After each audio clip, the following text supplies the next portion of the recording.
Hi, and welcome to Farm Diggity. I have two very special guests, a funny man and an absolute national champion with me, Meg Hutchinson and Ricky Hutchinson. Welcome today, you guys. Thanks for having us. Yeah, thank you. Meg, let's get right to it. You just won the English National Championship. And so I want to get some history on you and you guys, but I just want to know, how did that feel? That must have been amazing.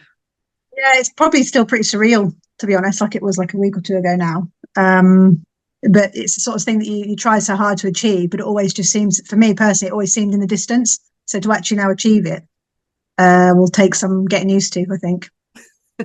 Well done. It was exciting. And I know that here in the States, Farm Diggity, we're in the States, it just started coming over Facebook and over the feed and stuff. And of course, Ricky posted, and it was exciting for everybody. And I personally had people ask me if I would get an interview with you. They wanted to hear from you. So that's great. That's really nice to hear. So here it wasn't me asking, though, was it? I didn't catch that. You're gonna have to enunciate. It's probably best you didn't, to be fair. Don't enunciate too much. Okay. So tell me a little bit about, tell me about your run, Meg. In what order did you run? Were you first? Were you last? Tell me a little bit about the run, the winning run. You won with Kate. She's 7 years old. Tell me a little bit about your run. The winning. Yeah, so the winning in the runoff, we ran second on. And as I was going to the post, I realised quite quickly that the first run had been disqualified. So I knew as I was going on that as long as I didn't get DQ'd, which I didn't think I would, in worst case scenario, I was going to be reserve champion, which is in itself is an amazing achievement. So I think that probably, and to Davey as well, who's a good guy. And to Davey, who's a top lad, because he was third on. So I knew that whatever happened, if I just had a decent go, if I just stayed on and didn't get DQ'd, I was going to be reserved. So that in itself probably provided me with a little bit more confidence. Even though I was already in the team by this point and I'd already won the day by this point, knowing that I could only come second or first it probably took the pressure off. We were running out of daylight, so it was tricky to see. And we didn't know what the sheep. I hadn't actually been able to watch any of the previous run because he got DQ'd quite quickly. So by the time I got they brought out a fresh breed of sheep. Yes, they did. Yeah, like a breed local to that area. I think they're actually a rare breed, aren't they? Yeah. I've never actually seen them run at a trial before. I don't think. I don't know if I've seen them. They're quite unusual, aren't they? Yeah. So I didn't really know what to expect because as I was going down to watch, it was obviously been DQ'd, so I didn't actually see anything. And then they changed the course last minute, didn't they? Because it was going to be a full course. And then because we were running out of daylight, they made the course much smaller. So it was quite stressful, really, to go on and not see anybody run, really. And then not know what the course was or the sheep. And somebody described the sheep to me earlier that day as white-faced lonks. And I have a real hatred for lonks, which they probably don't. Do they have them in America? No, they're I don't know how to describe a lonk. So we have many breeds of sheep. And we have many breeds of sheep in the north of England and Scotland, which will all be based from a similar sheep hundreds of years ago, which is a sheep with horns and a dark face. Yeah. And so there's Scotch black face, which you'll all be aware of. We have Swaledales, which are probably similar. Yeah, the best one. I don't want to say that too loud because Scotch people watching, but yeah. So and then there's some smaller breeds, like we have some Dales breds, which are another type of breed, and then there's Lonks, which are another breed. Yeah, but the white face woodlands, which you got to run on, were they were horn breed, but with a white face, which are a little bit different. And I was told that they would be very heavy. They've seen lots of dog. So maybe a bit confrontational and just a bit awkward. And they were very well described because that's exactly what they were. She ran well. And it was quite a straightforward runoff. It was just an outrun lift fetch, and the fetch line ended in the shedding ring, and then we had to shed 2 uncollared, and then pen. So it was quite a straightforward runoff as opposed to a full course. But yeah, she ran really well. She did run well. Probably the trickiest bit was the pen.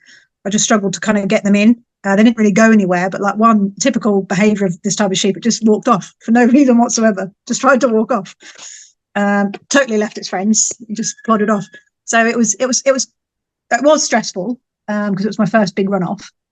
But like I said, because I already knew that if I stayed on and did okay, I was going to be reserved.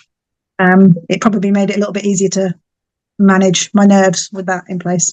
Speaking of that, how do you manage your nerves, Meg? Sometimes it's worse than others. It's always worse at the big ones, obviously. And then we did quite a public trial demonstration type thing recently at a big show, and I really struggled there because it was heaving with people, wasn't it? Mm-hmm. And it was a tiny ring, and the sheep were really hard work, and I felt the nerves there worse than I have in a while. I heard an interview with a racehorse trainer a couple of years back, and he said that managing your nerves for a positive outcome is what makes you no longer an amateur. Makes you more professional. And that really hit home with me, that you have to be able to compete at a high level and well, you need to learn how to manage the adrenaline and the nerves and all the things that come with it. And until you can manage that, you probably are still classed as in that area. So that gave me a bit more of a buzz to keep a rein on it. I think also looking from as a third person looking at it, Meg has managed her nerves a lot better recently. But I think she's been able to manage her nerves a lot better recently because her dogs are running so well. That probably helps. Yeah. You're going to get nervous because you care. I know old Top Longton, he used to say, well, he used to get nerves at big trials, and he needed to get nerves because it meant it mattered. And I totally agree with that. But it's when the nerves take over, that's when you're like, how do you control them?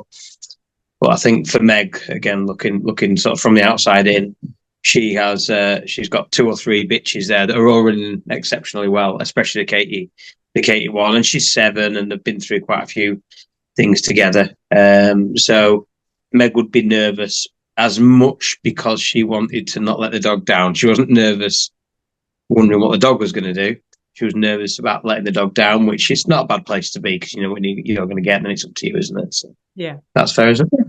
He kept you on your toes, but you already knew what to expect out of your dog because and I think when I ran in the qualifying round, we ran on the second day. We'd already seen the first day, and I ran not that early, did I? I was 12, so I'd seen a few that morning, and the bits that people were struggling with, I was quite confident with Katie because the age she is and the experience she has. I didn't expect her to lose her temper, or there was quite a few DQing and some were chased off the course, really awkward stuff.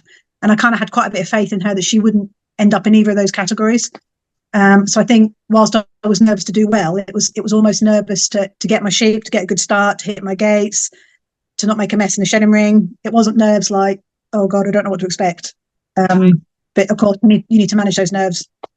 Like I'm one of the things I do know I can do is if I'm having a good run, if I get to my second drive gate, I might panic a bit and I'll start to flank them, even if I'm online. And it's that I have to manage that to stop myself from actually causing the problem when there isn't one, just because I know I need to hit that gate. And it was things like that was worrying me more than what my dog was going to do. Right. Really. It's funny in archery that's called target panic. And and in this sport, I call it panel panic, and it's just overthinking and trying to be perfect is what you're saying that you can. Yeah, exactly. You are an experienced person. You've won one man and one woman, and his dog. One person, you like to say. One person. Well, we are one all non-binary and his dog, I think we call it. One human and his dog. You won that in the brace. I wouldn't go that far with it, seriously. And so, I mean, you're experienced. You've also won the nursery. Fine. Yeah. I'm tongue-tied. You've won the nursery. I'm reading instead of thinking, but the English nursery final, right? With Sophie. Yeah. Is that right? In 2000, that was 19. You won one man and his dog in the brace in running 2 dogs. Was that Sophie and Kate? Yes. Yeah, they're my brace pair. They're quite a good pair, actually, aren't they? to me, that's the ultimate, to be able to not only, people struggle to do one, to run one dog, and you're running two, and that's amazing. Yeah. So, and in one man and the dog, it was a team thing, wasn't it? That you, so it was four brace runners and 4 young handler runners, someone from each nation in the UK. And I was paired up with Charlie Dumbleton, who I think, did you do it? I think you did an interview chat with Charlie. I never Dumbleton, did get to, but he's on my list, right? Yeah, he's a really good lad. I can catch him. His dad is a good singer. Get him to do a number. Yeah, he does. He goes around cabaret shows doing Michael Bublé impressions. Yeah. No, seriously, he's brilliant. Yeah. Anyway, I'm going to catch. I'm going to catch him. Catch up with the Dumbletons. So, Charlie did the young handler, and I did the brace, and we both won our categories. So then England won overall, which was great. Well, that's amazing and a wonderful accomplishment. And that brings me to this: how did you get your start? You started at a really young age, correct? Yeah. So both parents farmers, have working dogs, involved in trialing. My mother more than my father, but big on societies, hosting trials, judging, all of that kind of stuff. So I grew up within the trialing scene, but very much from a working farm dog point of view as well. When I was 10, there was a dog. She was the only surviving puppy, and she was called Hippo because she used to wallow. She was so fat. She used to look like she was wallowing in her bed. And she was called Hippie. She was my first dog, and we actually did a deal. This is how I ended up with this dog. But if I stopped sucking my thumb, I was allowed a dog. That was the original deal. And I was 10 at the time. And it went from there, really. And then I've still got dogs that are related to Hippie all these years later. Ember who was one of my last open team dogs. So it's kind of a long line of dogs through growing up, really. I feel like I've grown up alongside them completely. You can say, oh, I've been doing this a long time, but have you been doing it since you've been sucking your thumb? That's the yeah, I have exactly. I'm doing really well with no inappropriate jokes here. Thank you. It is farm. It is farm diggity after all. Oh, who was your early? I know you. Who was your early mentor? Who influenced you at an early age? We had a family friend who was known as J.R. Thomas, and I spent a lot of time with him as a child. He had a very unique way of training. So John, just to fill people in, John Thomas, he won the Supreme in the 70s. Yeah, most people know John Thomas. John Thomas's Don, didn't he? That was his. Yes, he was quite a well-known. Yeah, he had a few well-known dogs, and he came from a horse background originally, and then trotting horses, I believe, and came into dogs, and then just excelled in the dog world. So he was a big impact on my life, but he was a very interesting character, and people that know him, he was very probably severe would be quite a good word. He was very hard, very severe, this is what a dog should be. And a lot of the dogs of his bloodlines now, most people wouldn't be able to control, they were mental. But he was quite he was a family friend, so I knew him really well. And he was he had a dog called Cherryhome Gale. Mm-hmm. And he was a really good dog. He did very well for England. And I used that stud dog on Hippie, and that was how I got Gypsy. So he was quite a big influence for me. And then probably around the same time, a bit later, would be Julie Hill, was Julie Simpson. She's the only woman to have won the Supreme. She was best friends. She's best friends with she's been best friends with my mum since I was 17. And we're still really good friends with her now, aren't we, Julie? So probably those two have been my biggest influences growing up. Dog handlers to aspire to, and dog handlers that I knew really well and grew up knowing as well. So you were around it. You understood the sport. Yes. Yeah. Early on. How did you and Ricky meet? How did you two meet? Well, you'll be surprised. It was across the crowded dance floor. And Meg was cutting some moves. No, I'm like, I'm shaking my camera because you're making me laugh. I'm trying to hold still. Go ahead. Through the dogs. Trialing. Yeah, just through the dogs, really. I mean, England's nowhere near as big as America, but I was living at kind of the opposite end of England, but it's a small country for us. So it was. I think I probably knew of you before anyway, but you came down. Yeah, we definitely met a long time ago. Back when she was sucking her thumb, and I was, A lot older. Playing him out. Yeah, all right. We talk about. I'm not that much older than that. I hasten to add, I'm not that much older than that. Yeah. But yeah, so yeah, I don't actually know when we actually first met. No, it would have been a long time ago. Yeah. But yeah, so and then don't know how many years ago now. Yeah, and then I got pals with Ali, who was a pal of mine down there, and so I started to go and visit down there, and then he basically came down to trial and used to win everything with sweep. And that was back in the day. How many years ago? How many years have you been together? Married 4. Yeah, we married 4, and then I think it's 2 years after we got together. Yeah, I think so. Because you moved up in 17. Yeah, so we must have been together in 16. Yeah, so yeah, you can tell we really have got a calendar with it. All I need to do is take my top off, and I'll show you the tattoos with all the dates on, and then we'll be able to see it. But it's a family show. I don't want to show it off. Otherwise, I'm sure it's right here. Yeah. just under the tattoo of a thumbprint I've got on my head. Oh my gosh. So you guys you're a great team together. Meg, has he changed your running style from how you ran before, or has he? Yeah, once I caught her, she stopped running just as bad. It's so cheesy, isn't it? Yeah, definitely. I mean, I do wish now that I had more footage of me running dogs when I was younger, because I haven't. And I guess now with live streaming and stuff, you can watch back, trials quite commonly here, especially the ones that go well. You want to watch those back. But definitely I must have changed because I'm more successful. So there must be something in that. My dogs have definitely changed. Even though I had dogs trained to a really high standard before, the terrain is very different where I'm from in East Anglia, and it's flat and it's pretty dull, and there isn't anywhere near the level of complicated work that a dog would need to do. It's very simple, very straightforward. So I probably never really asked that much of my dogs above the sort of everyday stuff, as where you come here and they're like, oh, we're going to go gather the fell, which is like, how big's that? You can. It takes you all day. It's huge, and you're sending your dog like 800-900 yards through really rough heather where they can't see, and it's rocks everywhere, and we're stood up high to watch them, and we lose them.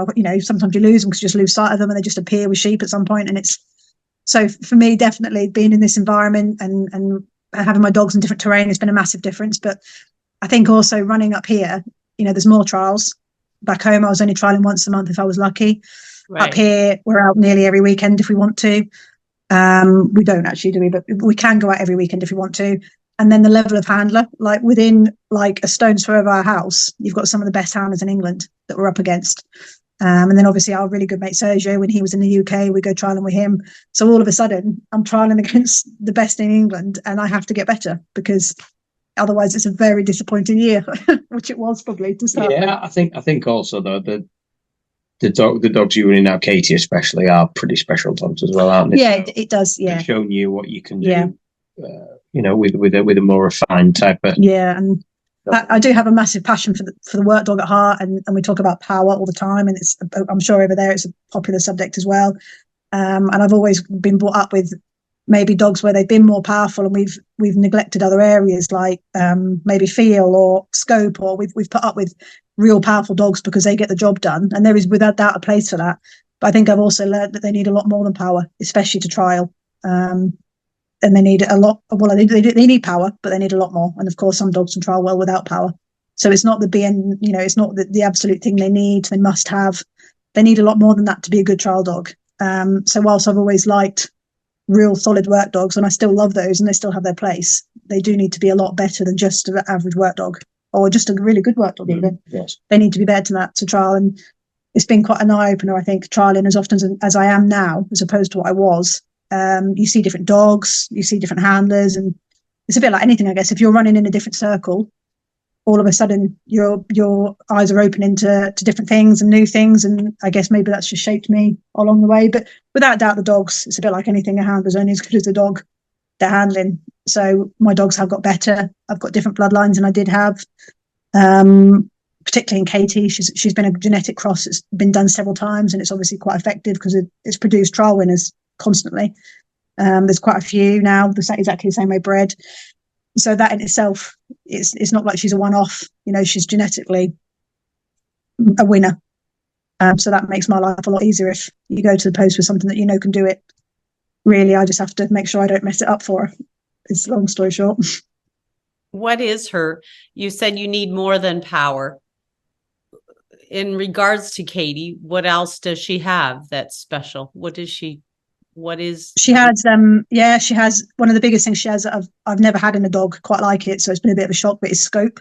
She will literally, any distance, any space, you can just put her out and she'll go. If anything, I've had to actually manage that so she's not too big, too wide. And I think she gets it from her dad because he was known for being a great outrunner. So she has tons of scope, which is important for, well, not just for normal trials, but for the bigger ones. You don't want to get to a big final and realize that your dog won't go back or it goes back badly. But I think the biggest thing that Katie has, which I didn't even realize was a thing really until I really got to grips with Katie, is that she does what we call hold the weight. I don't know if that's American. I don't know if Americans will understand it, but so with Katie, if you can put her on a line, and if the sheep are wherever they're leaning on the course, if it's on the fetch or the lift or even on the drive, she will always be on the heavy side, always. And actually to the point where I can mitigate because she will not come off the heavy side. She holds that line.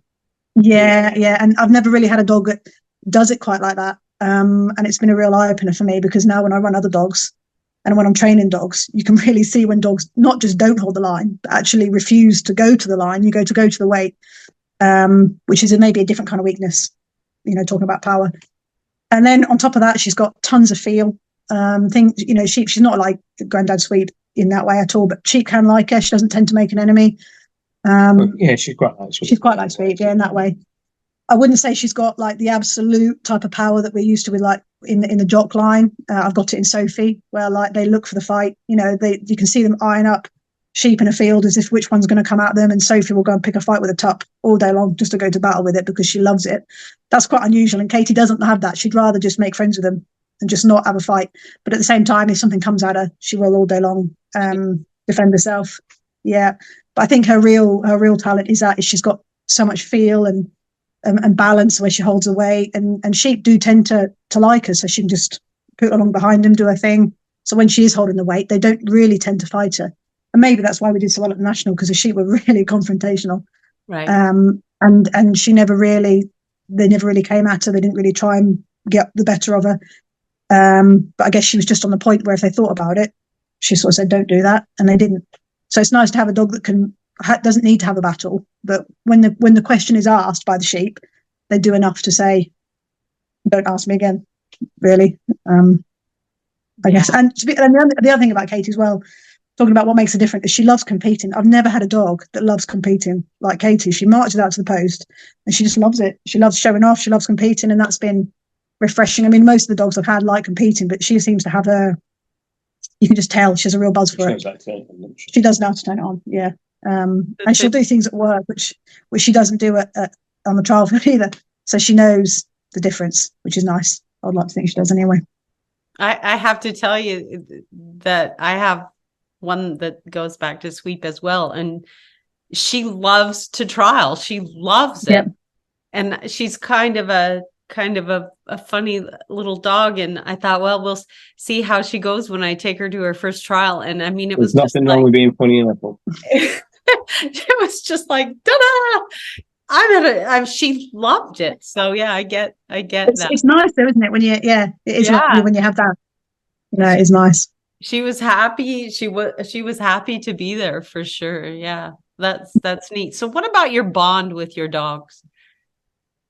Talk to me. Yeah, I think it's something that I value. I think it's a bit like anything. If you don't like what they are at the core, what they are at their heart, and you don't like them as a dog, you're probably not going to have a particularly good working partnership.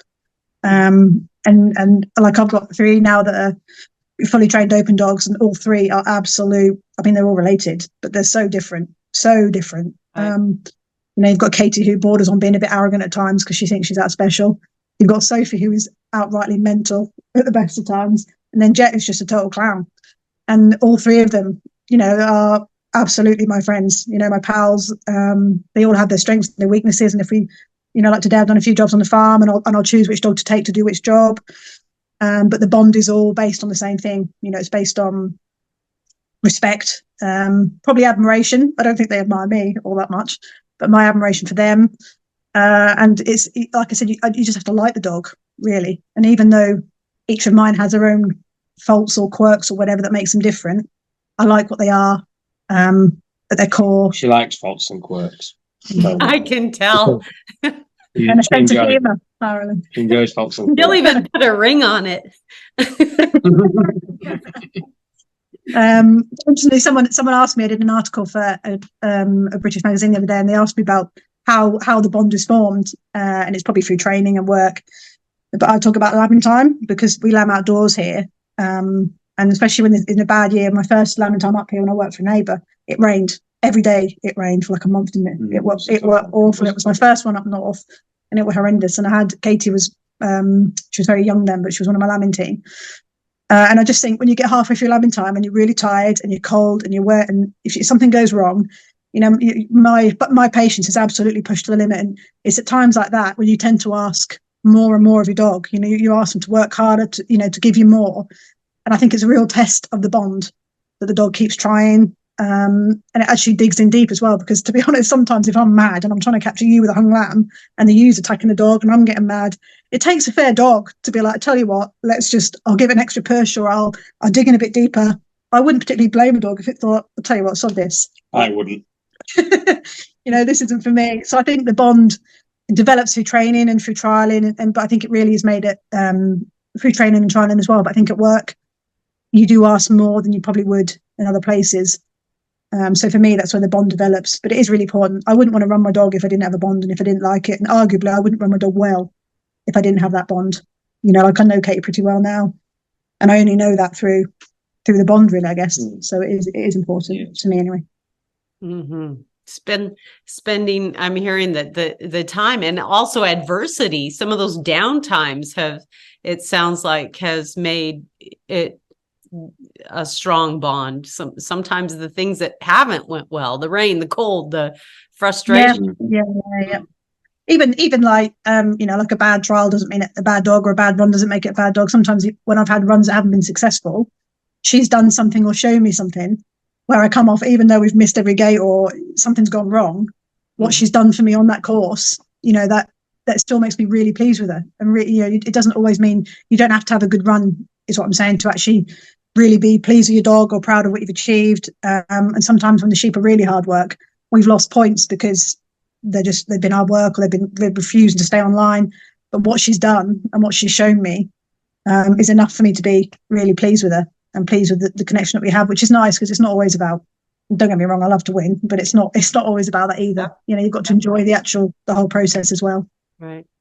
It's interesting when you say that you have to like, you have to like the dog to run it well. And it reminds me of a cutting horse trainer that was his big theory. And I believe it to this day, and I've never forgotten it, is if you want to take a horse and make it into, well, his word was a dink, but I don't know if you know what that word means, but just a jerk or an idiot. If you wanted to make this horse into something bad, all you have to do is treat it like it is bad, and it will rise to the occasion and become that. And he, in some of his clinics and stuff, he was very, very hard on people that didn't treat their horses with this good reputation, because he says you're just forming them into that. And isn't that the same with the dog? You can just make them into real idiots by treating them like that. It does, but only I think with dogs, you can set them to win as much as possible and make them good, but the nature underneath has to be correct still. Right. There's. I think we can try our best to give the dogs all the chances. All the best chances, all the best nurture we can. But if the nature underneath isn't quite correct, if the dog itself isn't, I'm sounding a little bit like a little Spanish guy we know, called Sergio. But is what he talks about a lot is the nature of dogs. And he's totally correct in that the DNA of the dog goes so far, goes a long way. So we can do as much as we can to bring out the best. Right. But if what underneath isn't correct, we can't make that. We can't necessarily make that better. So, and I bet you're cutting horse guys the same. I would assume. I don't know about horses, but we've got to give them the chance. Absolutely, give them the chance. Try and nurture them as well as we can. But underneath it all, that we've got to have something solid to be building upon. Mm-hmm. I think, and like, so when Meg's talking about like the lambing time work and those moments of work, those days where the chips are down, or those experiences we have with these dogs during our lives with them, add to the bond that we have. But it wouldn't be added to if the dog did something wrong due to its nature in that instance. So if you've got a dog which has so the certain attributes we're trying to look for. So lambing time is a great time to see those, heart and power. I know power is a strange word, but heart and ability to try and all that sort of thing that you really need in a dog. If it doesn't have them, the trial field will show it sometimes, but not every time. Lambing time will show it 90% of the time, because the sheep is fighting the dog. You're excited. Excited. Yeah, I know. Yeah, your levels are raised. Mainly hung lambs. So, like Meg mentioned, a hung lamb. So you've got a lamb. You need to catch that sheep within a minute, otherwise you've got a dead lamb. So the sheep's fighting the dog.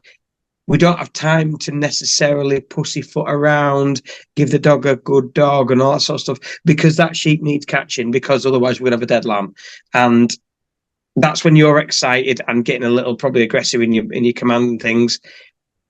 That's when it really questions what is underneath with the dog. So yes, trialing shows it quite a lot or sometimes, but sometimes we see dogs which don't have those attributes win and do well in those situations because it just goes their way.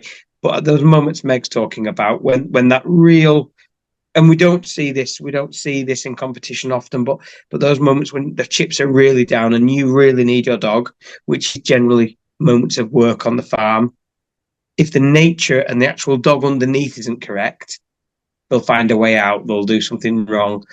And that's where the bond that we're talking about between the handler and the dog, that's where it is cemented. Because when you've done those experiences between each other, then you go to the trial, and it isn't an issue. It isn't an issue that the sheep walk onto the dog in the shed. It isn't an issue that something happens if the actual dog itself is correct.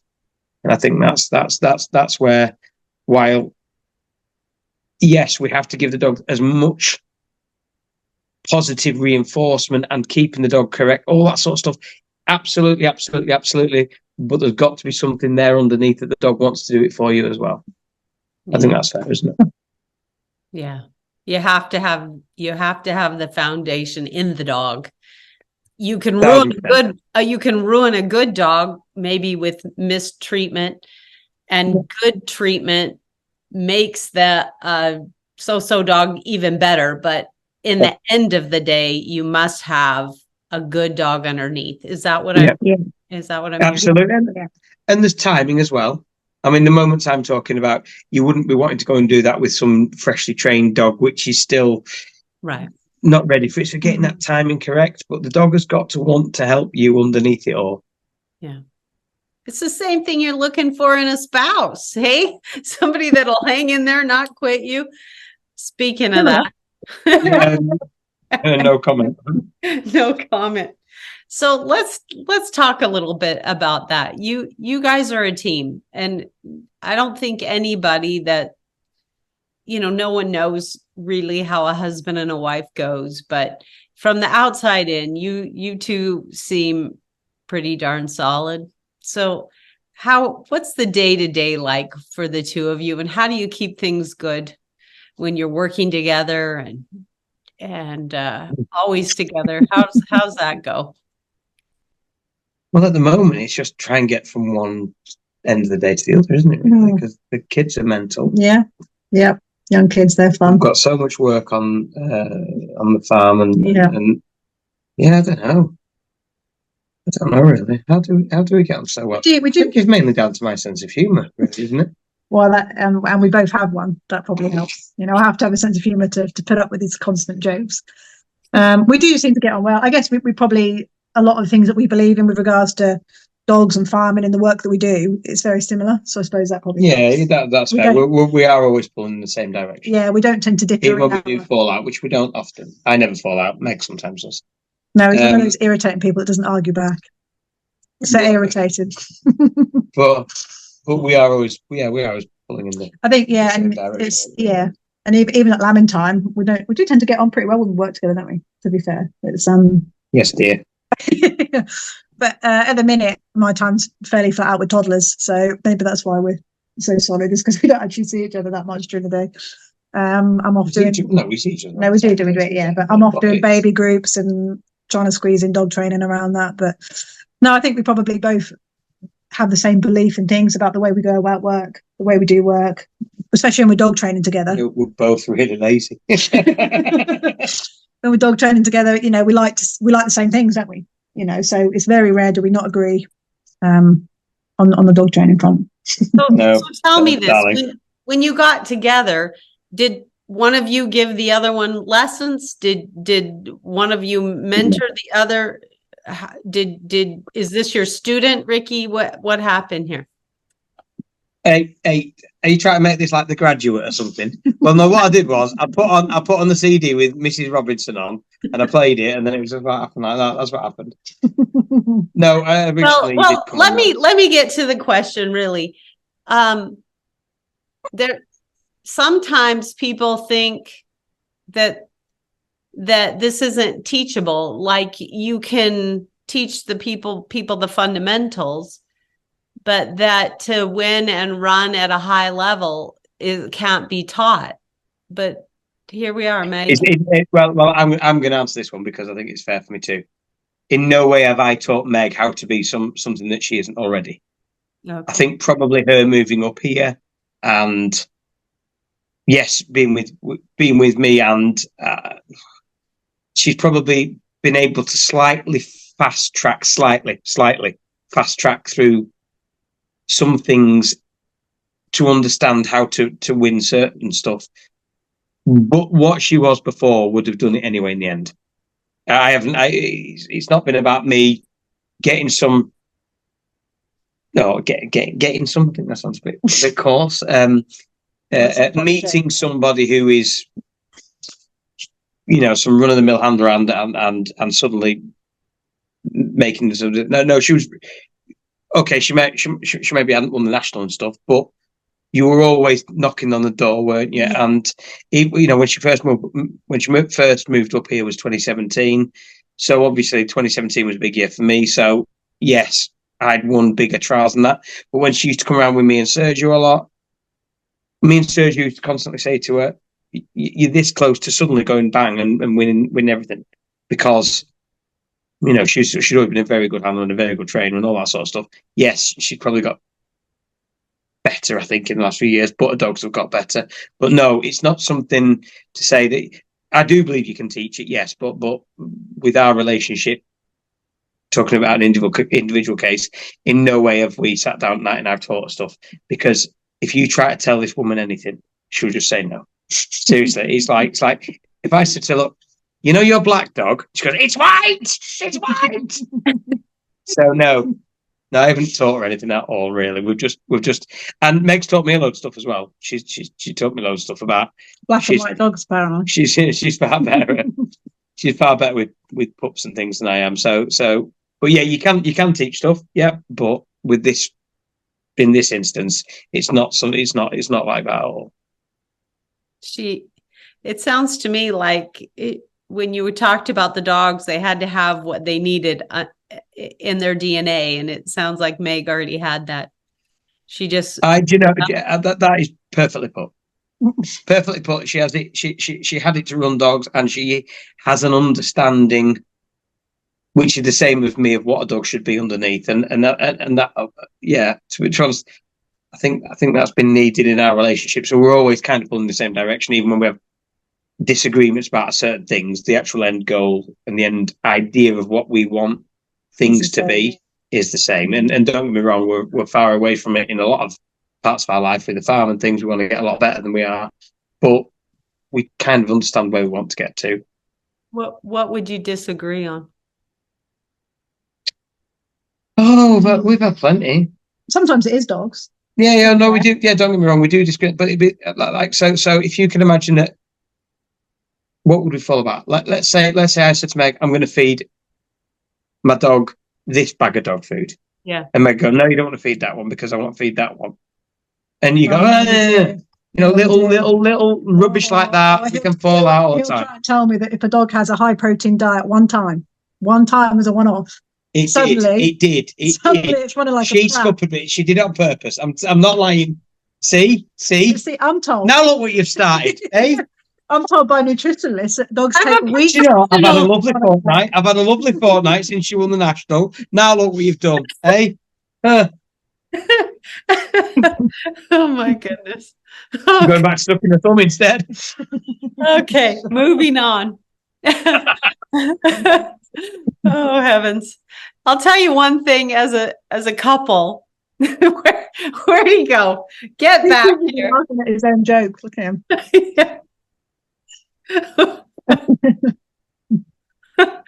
Oh heavens. Moving on. One thing as a couple that drives, I won't lie. This is going to be, I'm going to air my personal pet peeve here. This is it like, can't be about Norm. It can't be about Norm. It seems to me that with couples, I don't know why anybody in their right mind would want this, but it seems like they almost want there to be adversity between them in competition. You mean other people want to see that? Correct. And so they'll make comments like, oh, your wife beat you today, or you know. And it's the little things like that how do you handle that? Do you get that in your relationship? And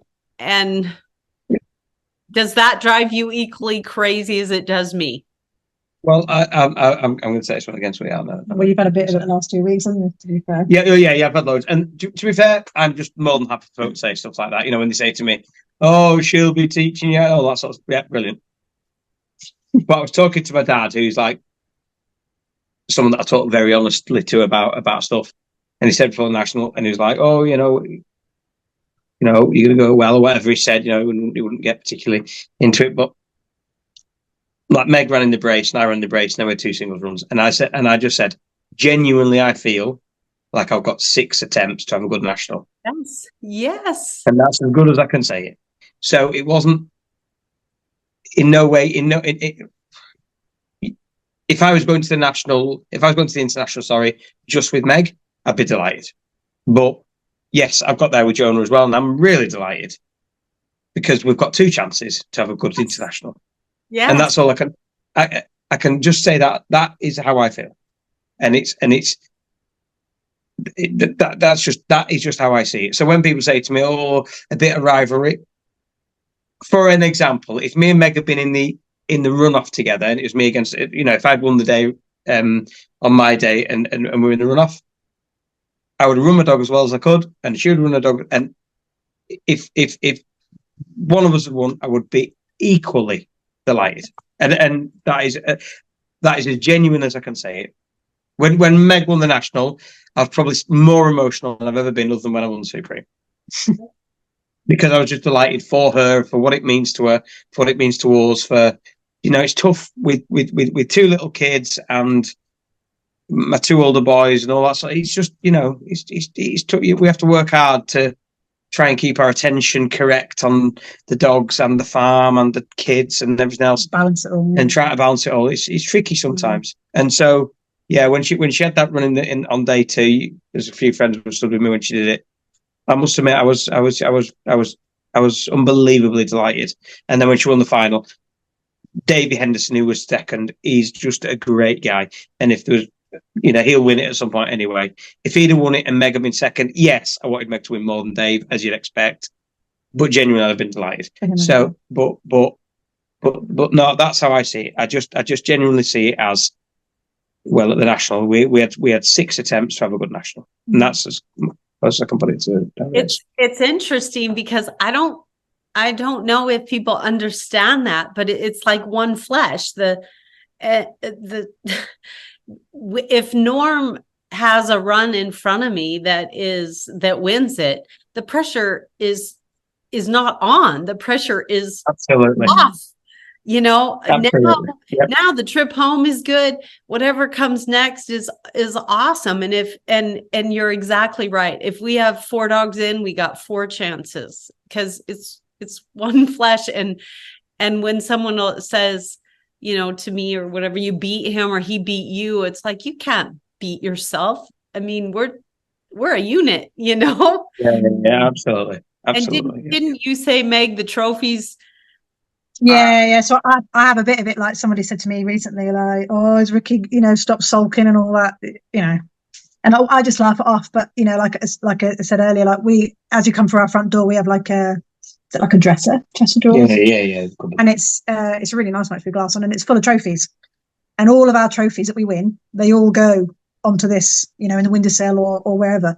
And it's not like they've labelled. It's not like Ricky's corner, my corner. Yeah. They're all together. They're all combined, and the trophies all come back to the same house. And that's the way I look at it. And also for us, which people might not realise, but because we live and work alongside the dogs, whilst my dogs are mine and his are his, like I have as much effect. Well, probably not as much as you, but I love Jonah too. Yeah. And then when you were running Moya, I was really fond of Moya before she retired. And like my old dog Emmy, you loved her as well. Mm-hmm. So I'm rooting for that dog just as much as I am for him. Especially Jonah, because Jonah's, he's so gifted like his dad. When I watch him run, it's just like a thing of beauty. So why would you not want that to? I'm happy for Jonah to beat me because he makes it look like an art, like a piece of art. So from that point of view, it's not just us that win; it's our team of dogs that win. So it's nice for them to get the recognition as well. I'm just thinking out loud here. I don't know if it has changed. Probably. So since you stopped running Ember, which was the last dog that wasn't basically sweet, yeah, drop line. All our dogs are really now are all related. So I don't know. It's just one thing, isn't it? In a way, it's just one. I don't know. I can't really see it as. And picking which I don't know. I just see it all as kind of one attempt between us. Maybe that's one thing that people don't realise is that we are rooting for each other's dogs as much as we are for each other anyway. And then when the trials aren't as big, when they're a bit more fun, there is a little bit of. Occasionally there'll be a bit of banter. Oh, yes. Yeah. There is a little bit of fun, but it's But it's really it's never in a serious way, is it? Like sometimes if it's the right. But don't mention to her. There was a trial about 3 years ago, and I'm not going to mention the name, because then it'll pause. But it was a show trial, and Meg went on with. Do you know which one I'm about? I do. Yeah, no, I do. Yeah. And you went on with Katie, wasn't it? Was it Katie? Katie wasn't. Anyway, we were on her, and she did have a very good run. It was very nice. And then I went on with my dog, and I might have missed the cross drive. And went round the back of the pen. See, she's got a memory, hasn't she? But this track, but I beat her, and even now she doesn't go over it. See, it's all one way. It's not 4 years pre-COVID. 4 years ago. 4 years ago. Still going on about it. But yeah, no, but again, it's like at the little shows, the big ones, because they're so prestigious. Yeah. That really, when we go to those, we're little sheepdogs, aren't we? Just combined. I think that's fair. But like there is a little bit of that kind of fun stuff, or like if she didn't think it was fun that day. No, that show. No, I missed my cross drive. And they went round the pen. But yeah, so it's. Yeah, I think that's part of the going back to the solid relationship, is that we have a hobby that we love and we do together, and that probably comes down to it as well. Like we don't just live and breathe them. We talk about them all the time.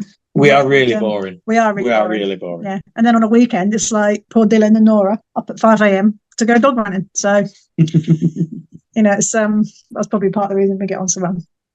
I tell you, there's no heated competition like under this house. Then we're running, like doing stuff for dishes, if I beat you, you're doing the dishes, and that can, I mean, it gets ugly, and we battle it out. But that's us to us. We don't want to. Nobody else better mess with us. But but when you're running for like cleaning kennels or dishes or something, we can get with it and definitely. We should try that. Then someone will actually wash up. There you go. Give you more motivation.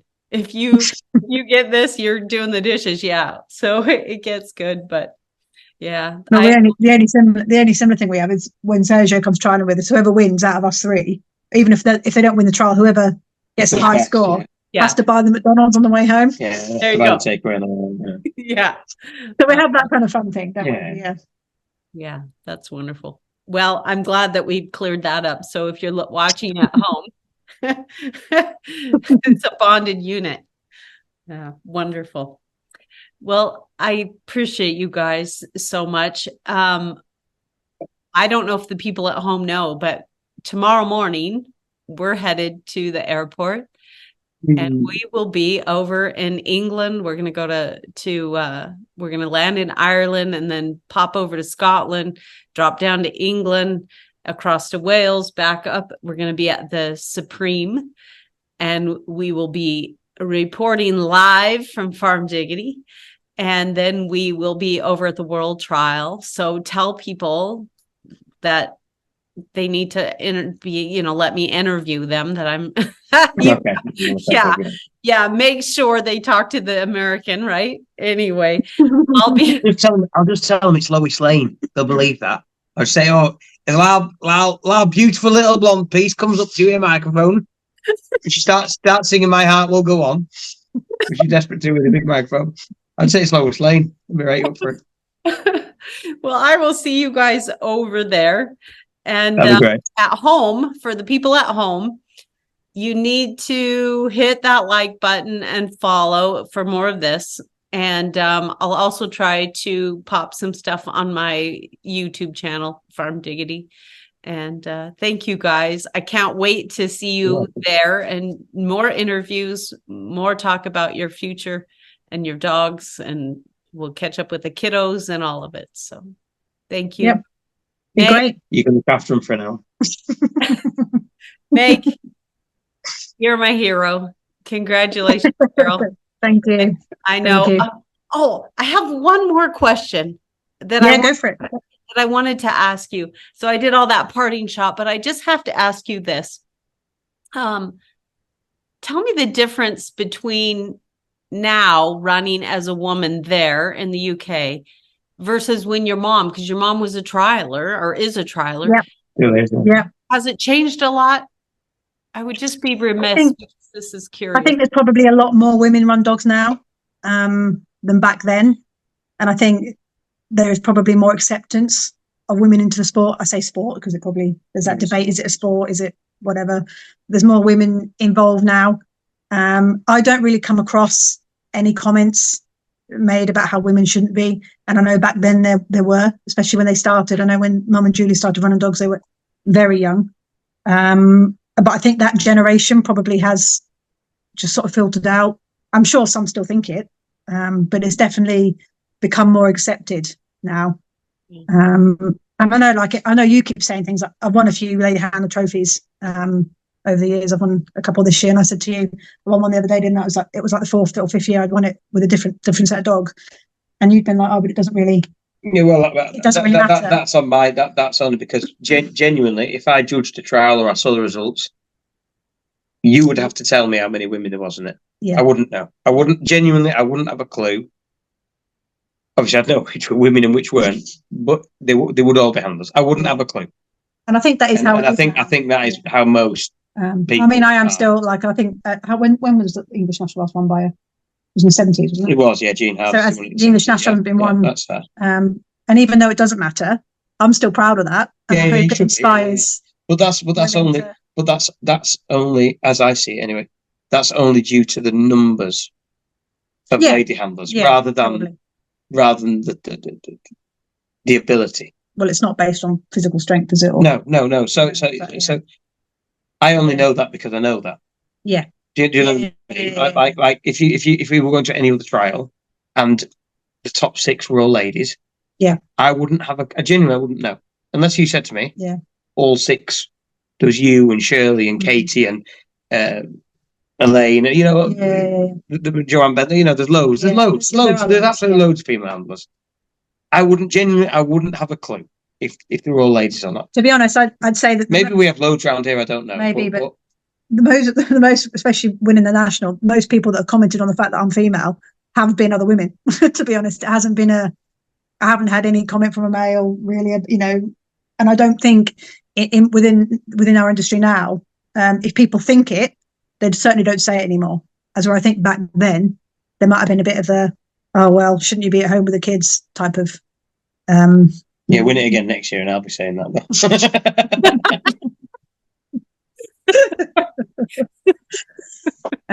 But yeah, I think it probably has changed, but only for the better in that there are more women and I don't think they feel that they shouldn't be there, which is nice.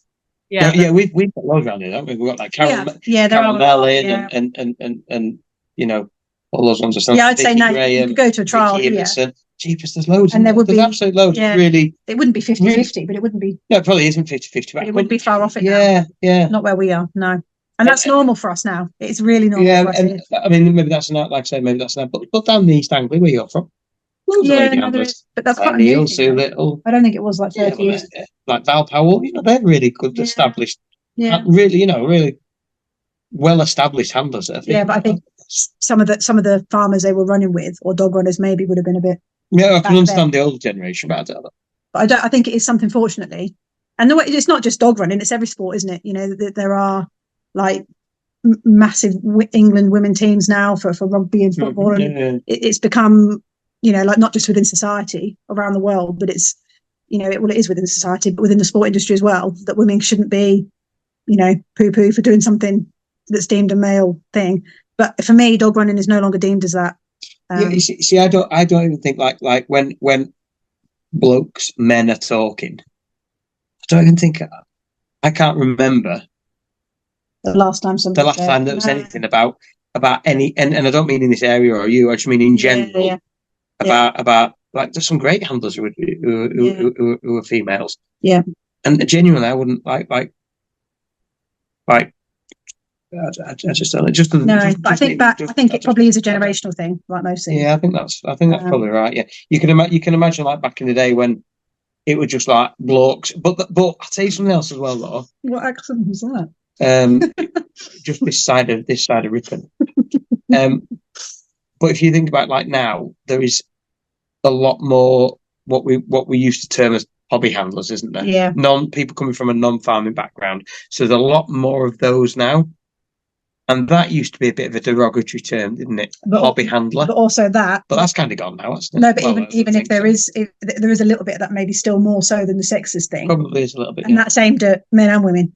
That's not sexist. That's aimed at people that are playing at it, that aren't, you know, don't have work dogs, aren't farmers, aren't. And that's always from that. Well, generally that is from farming community people. Yes, the older generation who are getting beaten by the other professionals. Yeah. You know, we get termed like professionals, suddenly a bad word these days. Like if you do something really well, but if you know that's a bad thing.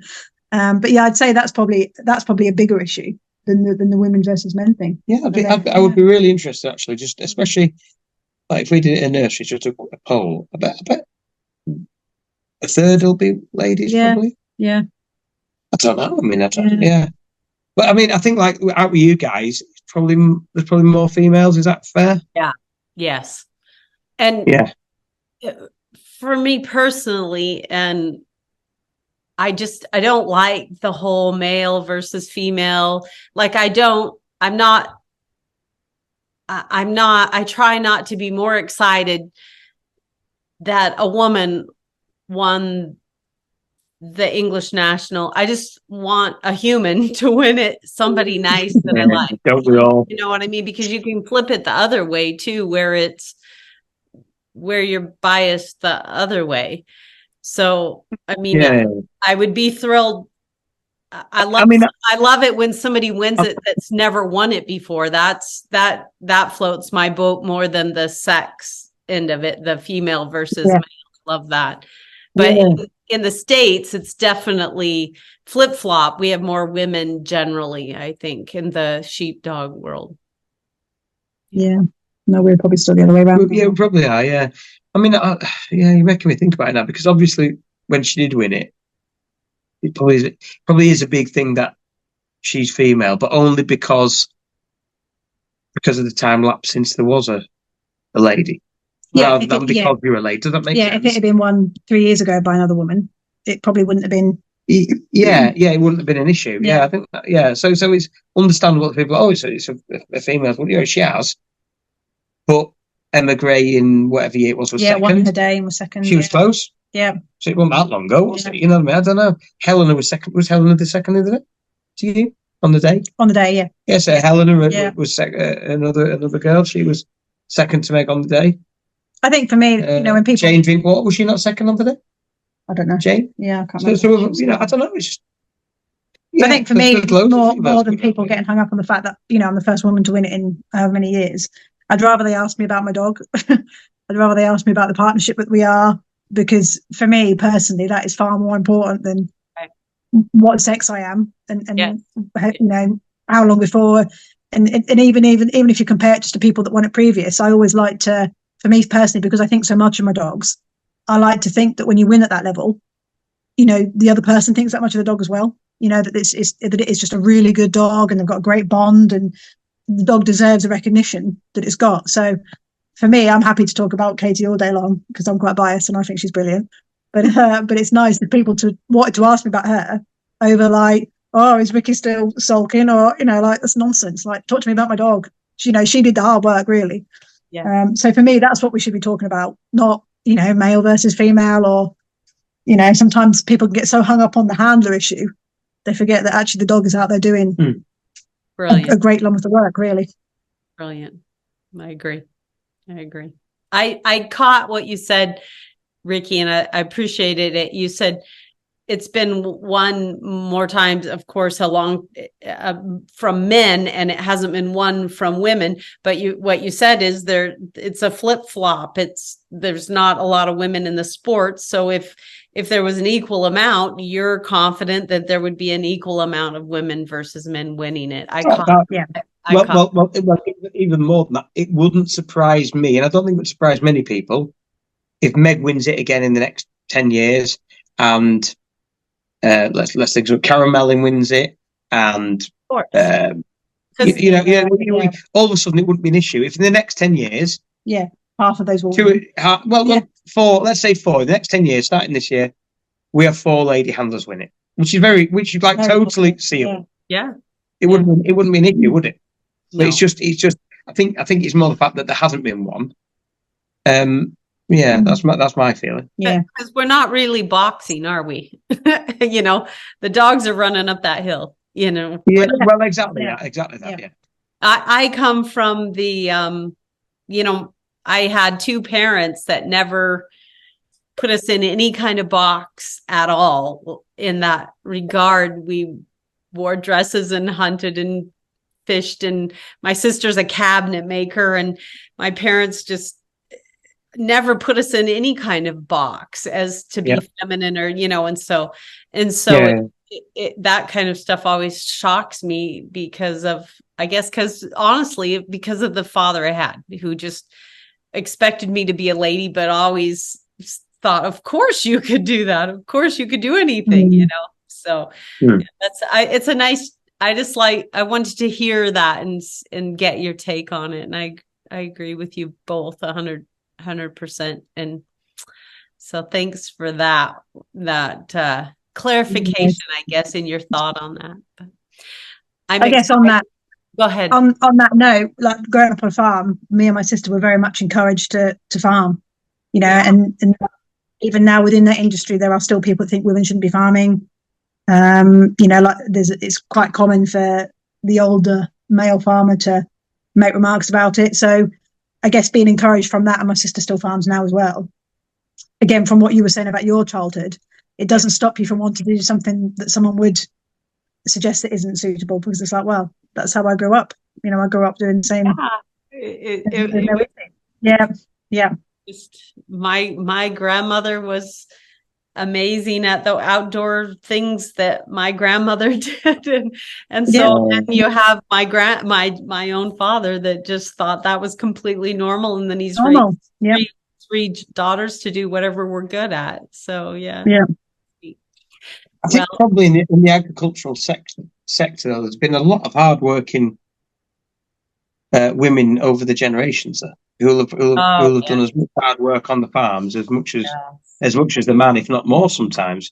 But maybe the man's always been given the role as it. Yeah. So maybe maybe in our sport we are quicker to take it. Well, it was. It maybe isn't now, but it definitely was within the agricultural. It was more of a farmer, and we still have the farmer versus shepherd. Yeah. Now it's become more professional. It's changed, maybe adapted. But I guess when it originated, it was just farmers getting together on a dog, probably with all the women at home with the kids. Maybe that's how it started. I don't know. Yeah. But it's certainly not like that now. And I certainly, not that I care anyway, because I've got quite a tough nature. If someone says something to me, I just ignore it. But I don't feel like I get that type of comment anyway. Yeah. I appreciate great? It's just, it's lovely. It's how it should be. Yeah. Like I said, it should be about the dogs. That's what it's about for me. And I think is what it should be about as well. And then I think too, the other day I was trying to get a bale undone. It was a round bale, and I was reefing on this, and Norm comes over, and he's got these 6 foot long arms, and he just boom, and it was easy for him, and I'm struggling to get this undone, and he just comes over like it's nothing and does it for me. And so I'm more in your camp, Vicky, believe me. I'm more in your camp. I don't have 6 foot arms. Although my eldest son, who's 14, is about 6 foot, about 6 inches taller than me. So now I'm starting to feel like a man again. Oh my gosh! Come here, 14-year-old, and reach that magazine off the top shelf for me, will you? We just need everybody. We need everybody, don't we? Yeah. I appreciate men, women, and good dogs. Listen, it was fun. It was fun, you guys, to catch up and talk to you. And I will see you soon. We're flying through the air, which is amazing. 9 hours. Where are you flying to straight away then? We're going to be in Belfast. I hope you're there with signs to welcome us. Yeah. You're going to Belfast first, okay? Yeah, and then over to the family, and then down. And so I'll do my best to report live and to bring some flavor for the event to anybody that can. Flying it. Yeah, flying in the plane. I'm excited. So that's a miracle in itself. I mean, 9 hours and you're in the air, and people are like, that travel's awful. And it's like, are you kidding me? It's like we're flying through the air. And 100 years ago, we didn't do that. So we're looking forward to it. But looking forward to seeing you guys. Thanks for taking the time. No problem at all. No problem at all. It's Farm Diggity, and it's a good life. Peace out.